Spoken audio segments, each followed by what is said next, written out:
এখন কার্যত ভাঙা গড়ার খেলা চলছে। আগে তো গানের পরিভাষায় ছিল নদী একুল ভাঙে অকুল গড়ে। এখন আমরা দেখতে পাচ্ছি যে মানে আপনারা যারা আমাদের এই অনুষ্ঠানের সাক্ষী, যারা আমাদের সঙ্গে দীর্ঘদিন ধরে অনুষ্ঠান দেখে আসছেন, আল্লাবোল বা আগে যখন সিএন লাইভ হতো সেই সময়ে আপনারা দেখেছেন যে ক্রমাগত আমরা দুর্নীতির বিরুদ্ধে আওয়াজ তুলে বেলাগাম দুর্নীতির প্রায় 1000 এপিসোড করেছিলাম। হ্যাঁ, টানা 3 বছরের ওপর প্রোগ্রাম চলেছিল। 365 দিন 3 বছরের ওপর প্রায় 1000-এর উপর এপিসোড আমরা করেছিলাম।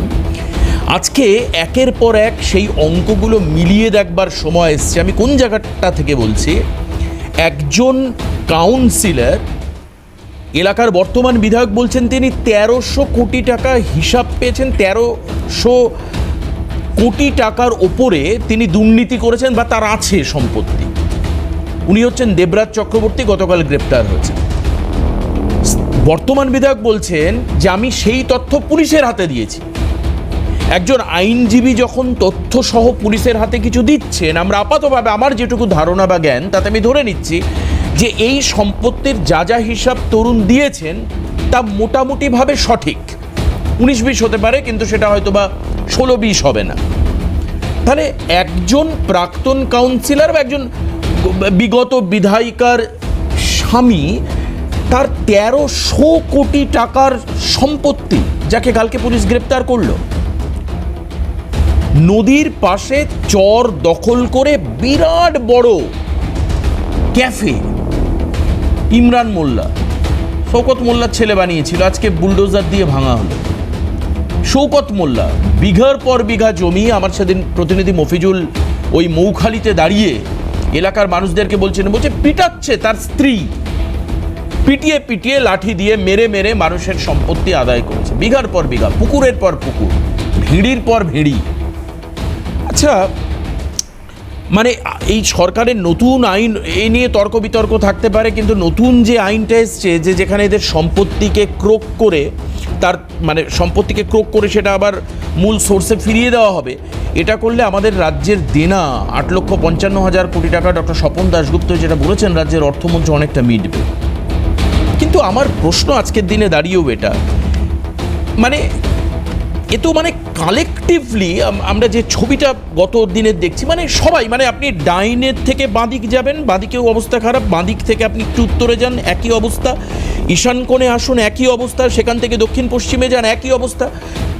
বিভিন্ন পুরসভা, গ্রাম পঞ্চায়েত, বিধায়ক, বিভিন্ন স্টেচারের নেতারা তারা দেদার কামিয়েছেন। শুধুমাত্র একটা জিনিস ভেবে বুকটা ছ্যাত করে ওঠে যে মানুষ যদি সত্যি এবারও 16-র মতো 21-এর মতো আবার আরেকবার ভরসা করতেন তৃণমূল কংগ্রেসকে, তাহলে পরবর্তী পরিস্থিতি কি হতো? আবার হয়তো মানুষের রিয়েলাইজেশন পরের বিধানসভায় 31 সালে গিয়ে আবার রিয়েলাইজ হতো, কিন্তু এই 5 বছর আরও কত ক্ষতি হতো। এই 1300 কোটি যে 2300 কোটি হতো না, তার গ্যারান্টি কি? বাড়ত সম্পত্তি দিনের পর দিন। আজকে যেটা করছেন সরকার, আমরা যেটা দেখতে পাচ্ছি খানিকটা ইতিবাচক পদক্ষেপ। আমার রাজ্যের মুখ্যমন্ত্রী শুভেন্দু অধিকারীর একটা বক্তব্য ভীষণভাবে কানে বাজছে। এখন কয়েকদিন আগে উনি বলেছেন যে প্রাক্তন মুখ্যমন্ত্রী জ্যোতি বসু বলেছিলেন যে আমি যেখানেই হাত দিচ্ছি, ডক্টর বিধানচন্দ্র রায়, তিনি রাজ্যের রূপকার এবং রাজ্যের প্রাক্তন মুখ্যমন্ত্রীও বটে, তিনি সব জায়গায় কাজ শুরু করে দিয়েছিলেন। আমি যেখানেই হাত দিচ্ছি দেখছি সেখানে ডক্টর বিধানচন্দ্র রায় অলরেডি শুরু করে দিয়েছেন। আর বর্তমান মুখ্যমন্ত্রী যেখানে হাত দিচ্ছেন শুধুমাত্র ধ্বংসস্তূপ। সেই ধ্বংসস্তূপ বর্তমান সম্প্রতি ভেনিজুয়েলায় ভূমিকম্পে যে বিধ্বস্ত বিপর্যস্ত অবস্থা, তার থেকেও ভয়াবহ ধ্বংসস্তূপ।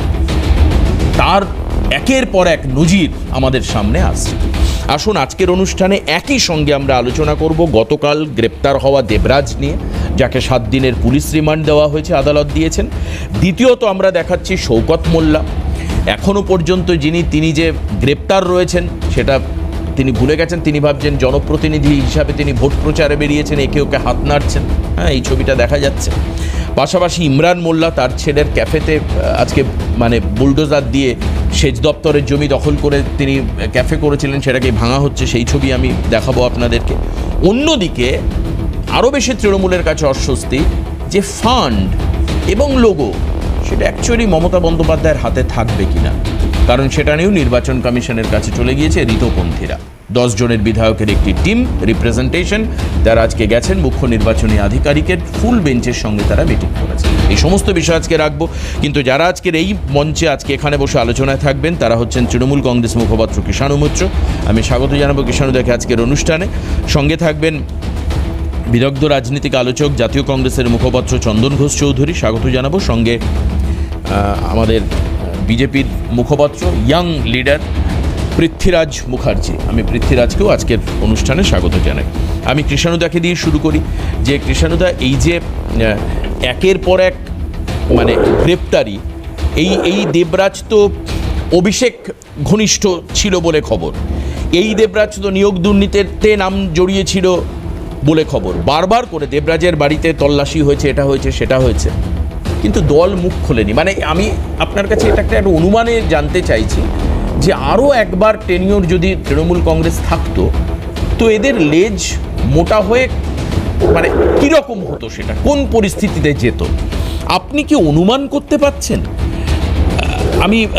আমি চমকে উঠছি মাঝে মধ্যে, লিটারালি আমি শব্দ ব্যবহার করছি, চমকে উঠছি যখন আমাকে কালকেই আমার এখানকার একজন কলিগ বলছেন যে দাদা 1300 কোটি লিখবো, পাশে কটা শূন্য কীভাবে বসাবো, বুঝতে পারছেন? তো এই বিপুল সম্পত্তি দল এদের টলারেন্স দিয়ে এসছে দিনের পর দিন। বলবো হ্যাঁ, বিষয়টা হচ্ছে 1300 না 13,000 না 13, এটা তো জানি না, এটা তদন্ত সাপেক্ষ। এখন যদি অভিযোগ করলেই সেটা সত্যি প্রমাণিত হয় তাহলে তো আমার কিছু বলার নেই। এর আগে আমরা বিভিন্ন অভিযোগ দেখেছি, রাজীব গান্ধীর বুফোর্স থেকে শুরু করে আমরা 2G 4G কোলগেট-জি দামাত-জি অনেক অভিযোগ দেখেছি, সব পক্ষকেই করতে দেখেছি, বিজেপিকেও এককালে করতে দেখেছি, কংগ্রেসকেও করতে দেখেছি বিজেপির বিরুদ্ধে, বিভিন্ন দলকে, কিন্তু প্রমাণ কি হচ্ছে? আর যদি জানতে হয় যে বিধায়ক অধিবক্তা মানে বিধায়ক ওকালতি করেন, বিধায়ক অ্যাডভোকেট বলেই তার অভিযোগগুলো সত্যি হয়ে যাবে, তো অভিষেক মানু সিংভিও তো অনেক কিছু অভিযোগ করছে, আমাদের নেতা কল্যাণ ব্যানার্জিও তো অনেক কিছু অভিযোগ করেছে, তো তাহলে সেগুলোকেও সত্যবাক্য হিসেবে সত্যি মানা হোক না।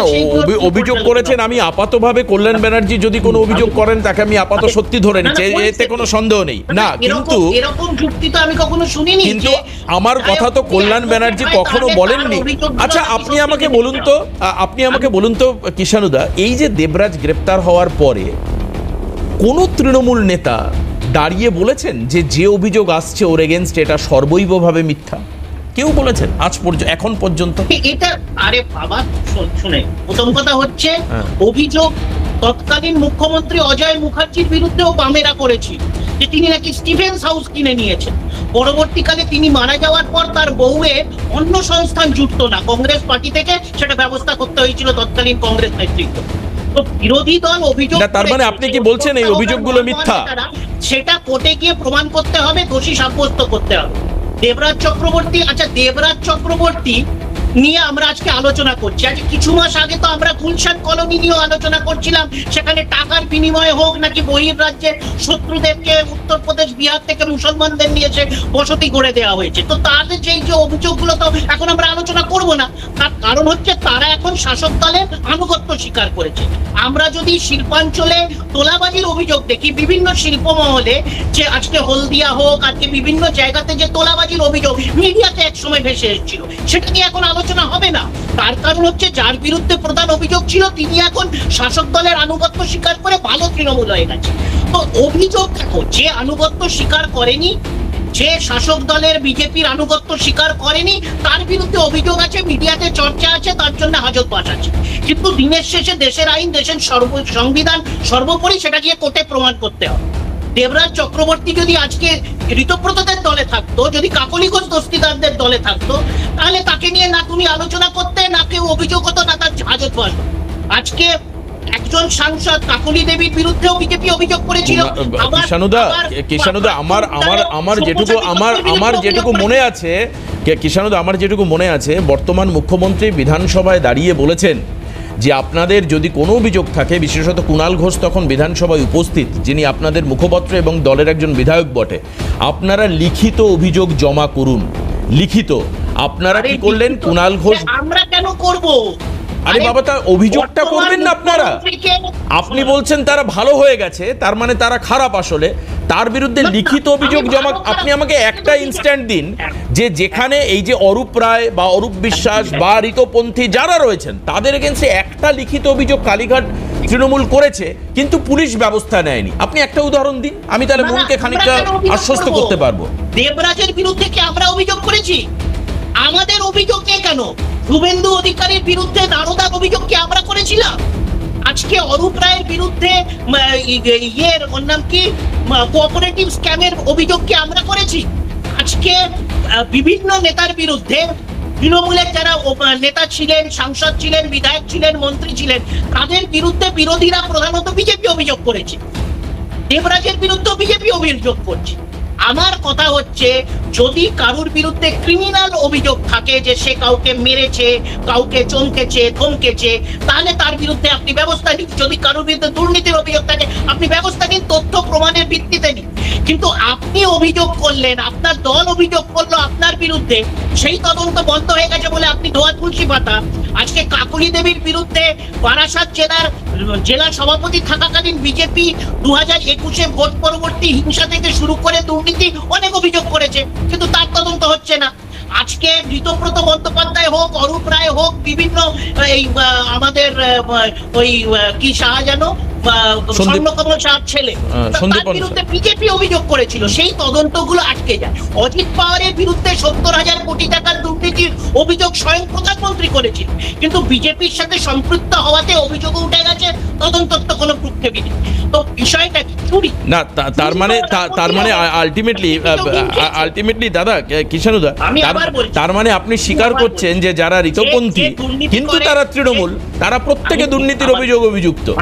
আমি আজকে সোশ্যাল মিডিয়াতে একটা পোস্ট করছি, আমার মনে পড়ে যাচ্ছে যে ছদ্মবেশী বলে খুব পপুলার একটা বাংলা ছবি ছিল উত্তম কুমার, সেখানে জহর রায় উত্তম কুমারের ক্যারেক্টারকে একটা কথা বলছেন যে বাবু তুম बहुत अच्छा आदमी है, तुम चोरी भी किया और माफी भी मांग ली, पाप भी किया माफी है, तुम है पवित्र पाप। তো ব্যাপারটা হচ্ছে কেউ কেউ পবিত্র পাপী, কেউ কেউ শুধু পাপী। যারা বিজেপি তারা পবিত্র পাপী, তাদের চুরি নিয়ে তদন্ত হয় না, অভিযোগ হয় না, টিভিতে আলোচনা হয়।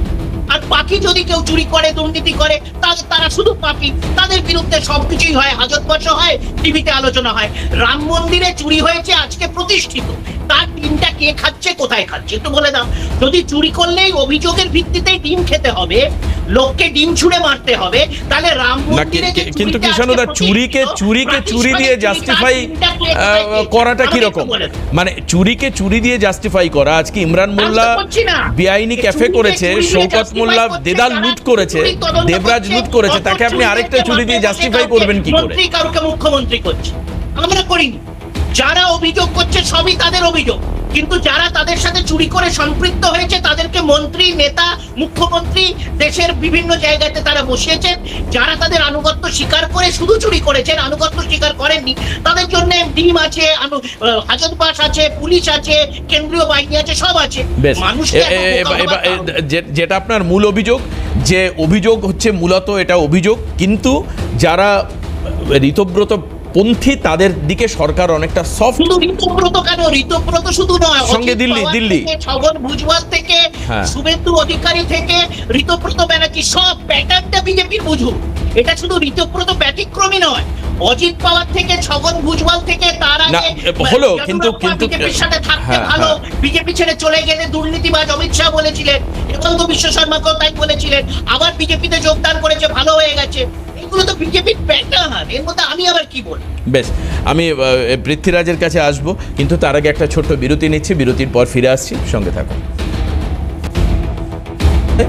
এবার এই যে ব্যাপক দুর্নীতি, এটাকে যদি আমি দুভাগ করে দিই, যে কেউ কালীঘাটপন্থী, যেটা মূলত কিষাণুদা বলছেন, বাদবাকিরা সেফ জোনে রয়েছেন, ঠিক এখানে দাঁড়িয়ে রাজ্যের মুখ্যমন্ত্রী বলেছেন যে অভিযোগ আসলে প্রত্যেককেই গ্রেপ্তার করা হবে, প্রত্যেকের বিরুদ্ধে আইনের পথে চলবে। দেখুন, একটা তো বিষয় একেবারে পরিষ্কার যে যদি আইনের শাসন প্রতিষ্ঠিত হয় তাহলে কে কোন পন্থী, কে ডান দিকে কে বাম দিকে, সেটা দেখার কোনো জায়গা নেই, সেটাই হওয়া উচিত।